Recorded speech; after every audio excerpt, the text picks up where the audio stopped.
The Dayton Flyers picked up multiple wins for the week, and men's basketball grabbed 2, with the first coming on the road at Fordham Wednesday.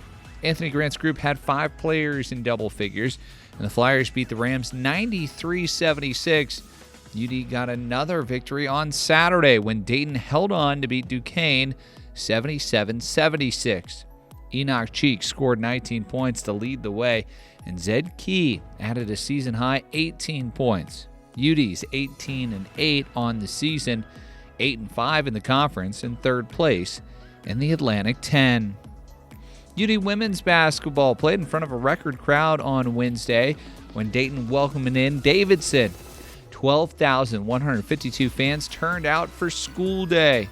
The Flyers fell 61-51, but got back in the win column on Saturday in the nation's capital, beating George Washington 66-51.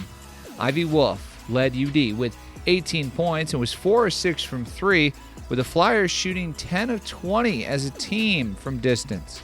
Freshman Molly O'Riordan had a career-high 11 points. Dayton is now 14-11, 8-6 in conference. Baseball is back, and for the second straight year, the Flyboys scored the first run of the year for Division I college baseball. UD opened up the 2025 campaign in Cary, North Carolina, Friday and Saturday with 2 doubleheaders. The Flyers lost their twin bill against Monmouth, but bounced back Saturday with 2 wins against Western Michigan. Ryan McDougal had a big day with a couple doubles and 5 RBIs. Track and field was also in action Friday and Saturday at the Doug Raymond Invitational hosted by Kent State. Marissa Pritchett ran away from the rest of the field in the 5,000 meter with a new PR, and Kara Mooney also grabbed a victory in the mile. Women's tennis fell in a tight match Saturday at Ball State, but men's tennis continues to shine with a shutout over Cedarville Friday and their 6th straight win Saturday at Northern Kentucky, beating the Norse 6-1. The Flyers are 8-2 on the year. This week, we step back on the hardwood and talk to UD guard Nicole Stephens, who lost her freshman year to COVID and her junior year to injury, but found a passion in coaching. We discuss how she's gaining even more experience here at UD. We had a cool moment. We got to sit down and talk with one of your teammates, and Ricky Harris. Mm-hmm.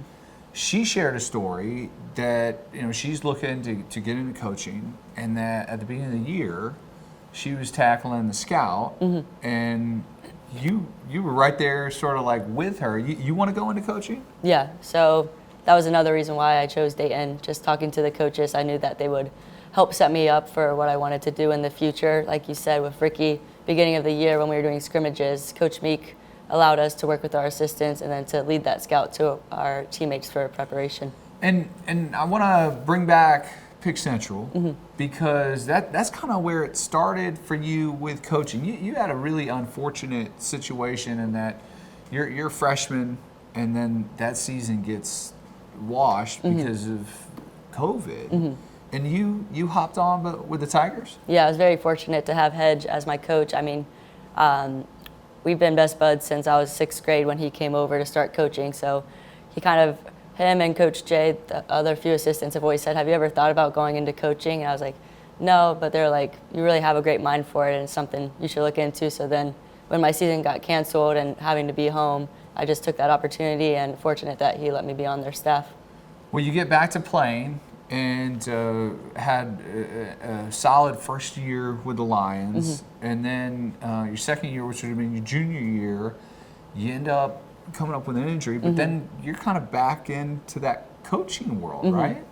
Yeah, so like you said, I had that injury going into my 6th, 7th game, and that was a decision I had to make if I wanted to continue the season or have that surgery. So I talked with the coaches, and they were like, I mean, it's a great opportunity just to learn, take another year in since I didn't have my freshman season, and they allowed me to do personnel scout. So each game I was watching all the players and then writing up the scout, sending it to my coaches, and then I would give it to my teammates. From those situations, whether it was Pick Central, Columbia, and then what you were able to do earlier this year, mm-hmm. what's your favorite thing about coaching? I think just the culture that you can build. And I've had great coaches from Coach Hedge to my old coach at Columbia and Coach Meek here, and just like being able to build that culture and having forever sisters to have you behind you, and then just kind of going through everything off the court too that a lot of people don't see. Those tough meetings that you have with your teammates and with the coaches, I think just really like supporting women and in this game, I think it's great. Did you learn something about yourself through those situations? Yeah, definitely just being present. I think that was the biggest thing. You never know when something's going to get taken away from you, so just enjoying each day and just going out there each time and playing with the chip on your shoulder. This year, you're coming into a new team, and I thought that was interesting in listening to sort of Ricky's story of trying to be in that like coaching role, but also like still learning from the new players. Was that also sort of the same feeling that you got during that whole process? I would say a little bit. I came in, 8, 7 new people, so kind of just coming in and wanting to be like that teammate first and having that few years under my belt, kind of like leading that way, but also like allowing the players to see that it's okay to still mess up. Like even though I'm older, like I'm still gonna go hard, I'm still gonna learn from my mistakes, and just allowing them to see that I think has definitely helped with the growth of where we are now. So you get the clipboard, you got the whistle, and it's your show. You're the coach. What kind of style of play is Nicole Stephens going to be putting on her team?